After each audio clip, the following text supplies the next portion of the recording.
NCE, where the governing body, the small group of men who direct the entire organization worldwide, presents what they call new light, doctrinal updates and spiritual adjustments that shape the future of nearly 9 million followers. But the 2025 annual meeting was different. This time, something changed in tone, in language, and in purpose. Even long-time members felt something was off. And those who already left, but still keep an eye on the movement, immediately recognized the signs. Something big is happening behind the curtain. This annual event isn't just a religious formality. It's the moment when the organization's direction is decided. It goes far beyond theology. It's where they redefine doctrine, reshape policies, and unveil strategies that ripple through every kingdom hall on the planet. What's said there soon becomes the next truth, printed in publications, quoted in talks, and repeated in millions of homes as divine instruction. That's why every word, every gesture, every phrase matters. And this year, 5 specific statements stood out, not only for what was said, but for what they might actually mean beneath the surface. Observers began noticing a pattern, changes that sound spiritual on the outside, but carry deep institutional implications. When long-standing ideas like the temple of God, organizational authority, and personal conduct start being redefined, that's not a small adjustment, that's a foundational shift. And when the governing body itself publicly talks about self-correction, personal conscience, and even the use of artificial intelligence within Bethel operations, one can't help but ask, is this genuine modernization, or strategic adaptation to survive what's coming? Since the early days of the Watchtower Society, every doctrinal revision has been framed as progressive light, divine truth made clearer over time. But ex-members know the pattern well. Behind each new light, there's usually a calculated move, a legal concern, a public relations pressure, or an internal crisis quietly demanding a change. And 2025 fits that mold perfectly. The tone of the speeches shifted. The messaging softened. Even the vocabulary now reflects a world where technology, lawsuits, and public scrutiny can no longer be ignored. So, the question now is simple, yet deeply unsettling. Are these 5 changes the beginning of a new spiritual era, or the silent warning of an institutional storm already unfolding? Stay with me until the end, because in this video we'll break down, one by one, what was said, what might be behind it, and what it could mean for the future of the organization, and for everyone who once believed it was the truth. 1. The temple of God is now the individual.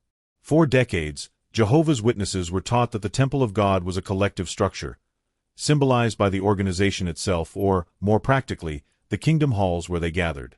The message was clear. Spiritual connection with God existed through the organization, never outside of it. But during the 2025 annual meeting, that doctrine was quietly, yet dramatically, redefined.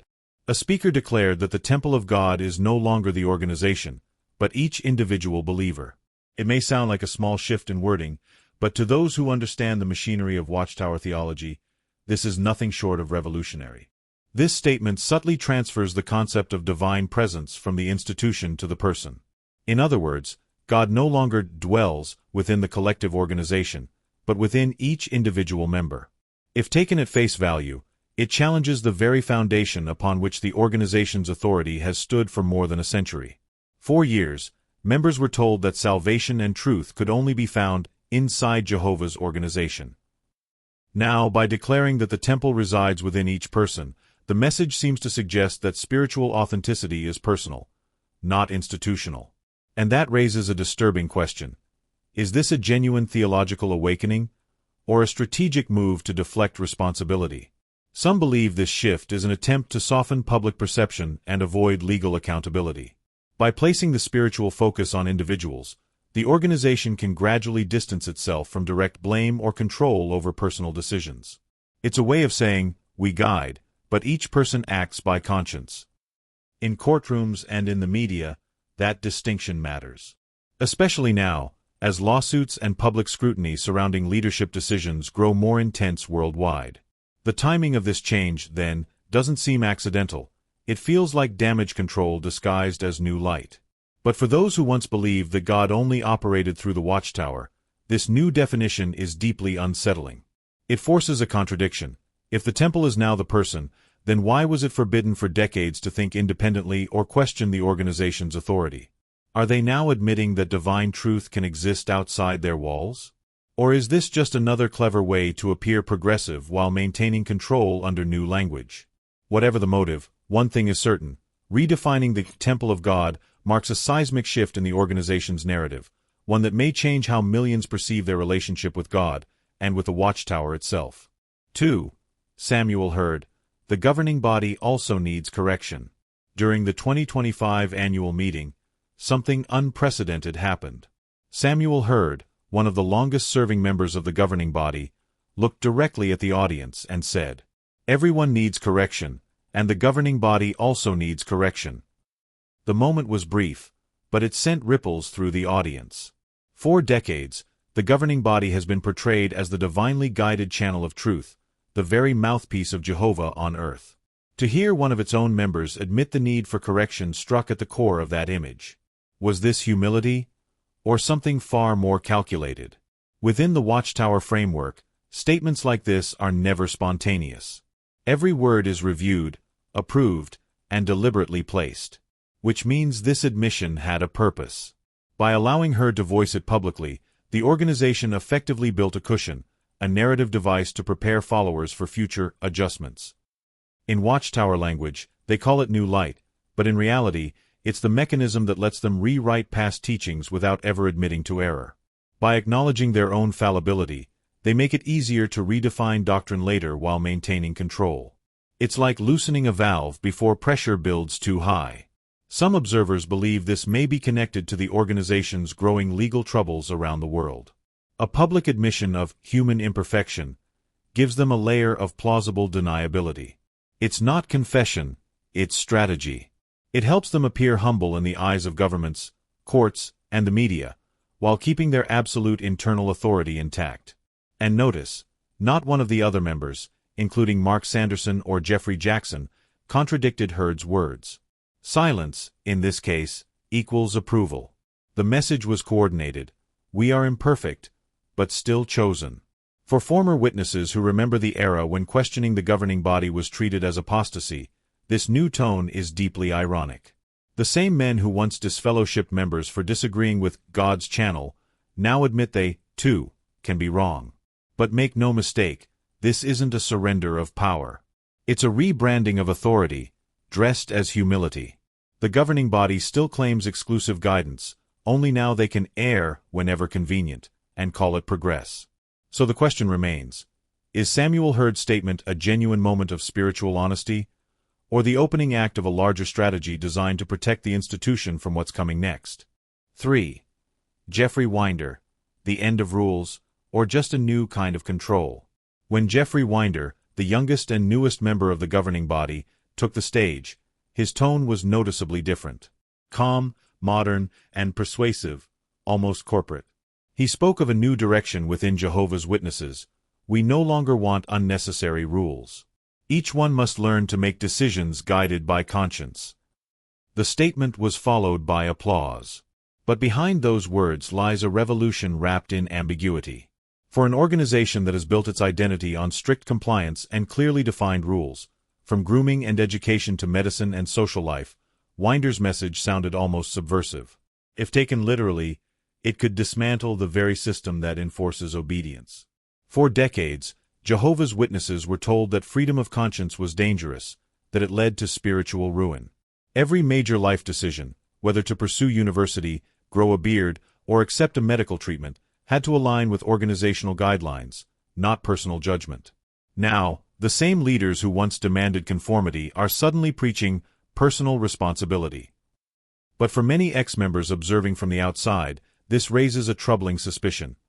Is this true liberation, or calculated rebranding? By shifting moral accountability from the organization to the individual, leadership can avoid blame when controversies arise. If someone's decision leads to conflict or harm, it's no longer organizational policy.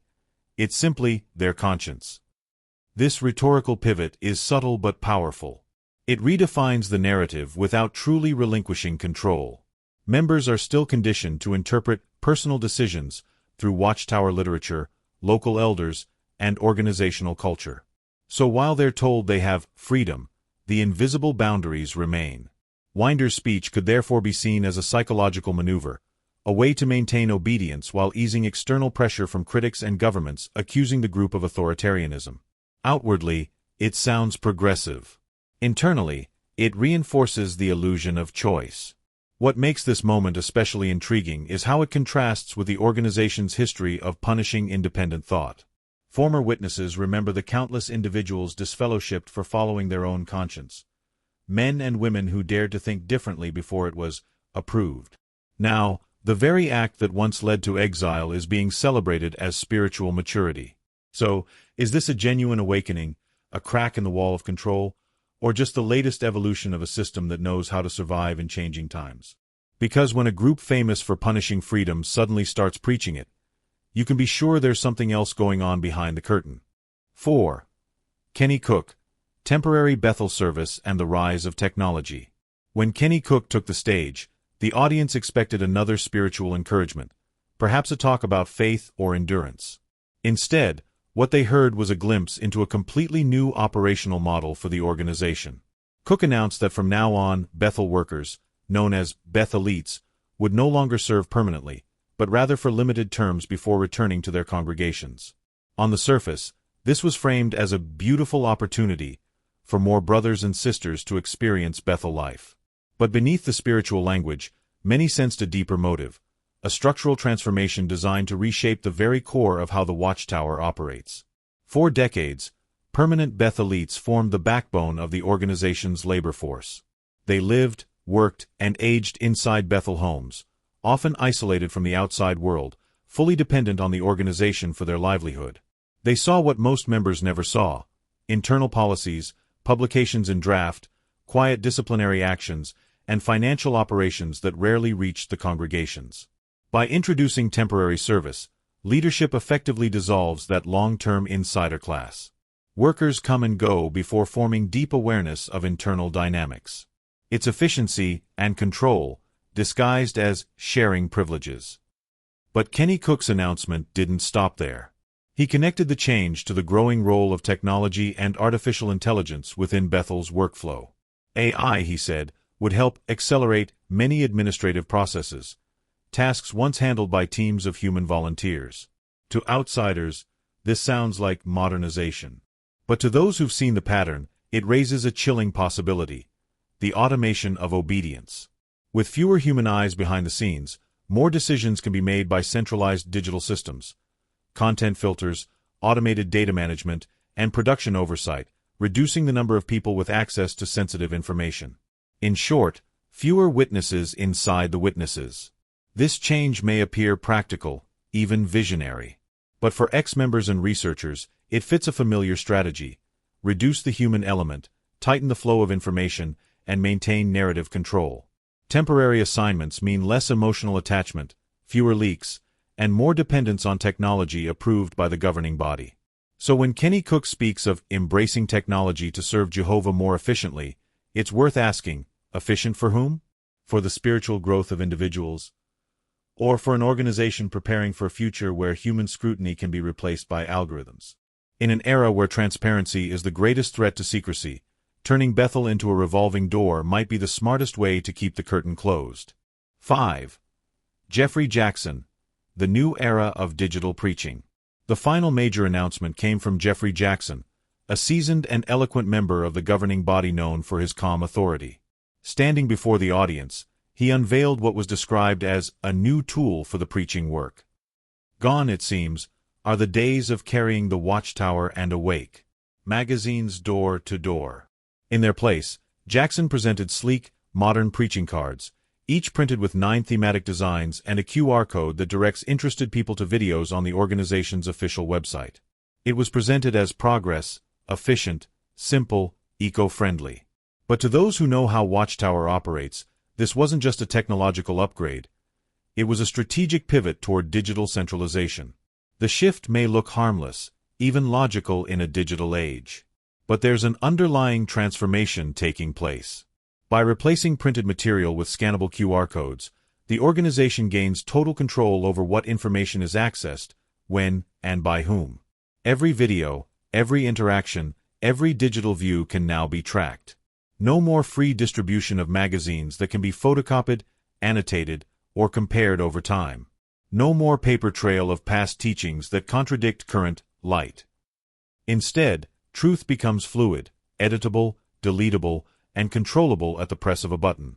In other words, Watchtower's message has finally entered the age of real-time revision. To many observers, this represents the completion of a long transition. For years, leadership has pushed followers away from physical media. First, by ending the mass printing of books.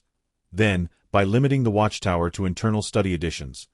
Now, by turning the entire preaching work into a digital gateway. Each step concentrates control and reduces transparency. And when the organization controls the servers, the videos, and the access logs, it also controls the narrative. They can now monitor the preaching field as if it were a data system. Who's sharing what, how often, and with what results. On the surface, Jackson's tone was inspiring, futuristic, even visionary. But behind that polished delivery was a quiet warning to those who can see the pattern. The more digital the message becomes, the less human oversight remains. This isn't just modernization, it's consolidation, the perfect fusion of faith and data. And so the question echoes, is this the dawn of a smarter way to preach? Or the silent construction of a spiritual surveillance system designed to protect the image of an organization that can no longer afford printed proof of its own evolution? When you connect all five of these changes, the redefinition of what the temple of God means, the governing body's admission that it too needs correction, the sudden emphasis on personal conscience, the rotation of Bethel workers, and the rise of QR-coded digital preaching, it doesn't look like mere adjustment. It looks like a controlled metamorphosis. Piece by piece, the very DNA of the organization is being rewritten. And yet, it's happening in such calm tones, with such gentle wording, that most members won't even realize the magnitude of what just took place. Throughout its history, the Watchtower has always thrived on one thing: stability. The message was simple: the truth never changes. But this time, change isn't being presented as an exception. It's being celebrated as progress. This shift isn't about new understanding. It's about strategic repositioning. After decades of external pressure, lawsuits, public exposure, and the slow erosion of blind loyalty, the leadership seems to have realized that the old, rigid structure can no longer survive intact. So they're reinventing it, not by tearing it down, but by reshaping it from within, while keeping the same outer shell. The irony is striking. For decades, those who questioned teachings or suggested reform were silenced, shunned, or branded as apostates. And now, the same governing body that condemned independent thinking is preaching conscience, self-reflection, and humility. It's almost poetic, or maybe it's psychological theater. Because when a power structure begins to sound humble, it's usually not surrendering power. It's consolidating it, just in a more sophisticated form. Consider what this really means. If the temple of God is now individual, authority shifts inward, but the organization still defines what that means. If the governing body can be corrected, then every contradiction from the past can be excused as divine refinement. If members are told to follow their conscience, then every organizational failure can be blamed on the individual's lack of discernment. If Bethel workers are temporary, oversight becomes shallow, loyalty is easier to reset, and secrets are easier to keep. And if preaching moves entirely online, the message becomes programmable, traceable, erasable. In other words, it's not decentralization. It's a smarter form of central control. The year 2025 may be remembered as the moment the Watchtower began its digital reformation, not led by prophets or divine revelation, but by necessity. Artificial intelligence, public opinion, and global legal systems are closing in. The only way to survive is to adapt. So the speeches talk about conscience and modernization, but what's really happening is a quiet migration from faith to data, from paper to pixels, from doctrine to algorithm. The religion of door-to-door preaching is turning into a religion of code. And somewhere inside Warwick, behind glass walls and polished podiums, decisions are being made that will shape 2026 and beyond. Will there be more doctrinal updates? A structural merger between faith and technology? Perhaps even new digital systems of accountability that look spiritual but function administrative? Whatever it is, it's clear that the organization is preparing for something big. Something they can feel coming, a storm of change they cannot control only disguise. For those who have already left, this might feel like confirmation, proof that what was once called the truth was never truly stable. But for those still inside, this moment is a warning. Because once every sacred concept is redefined, the temple, authority, conscience, and ministry, what's left to hold on to? When even Jehovah's direction becomes a matter of corporate strategy, how long before sincerity turns into survival instinct? So maybe this isn't just another update from the platform. Maybe it's the beginning of the Watchtower's great transformation, not spiritual evolution, but institutional reinvention.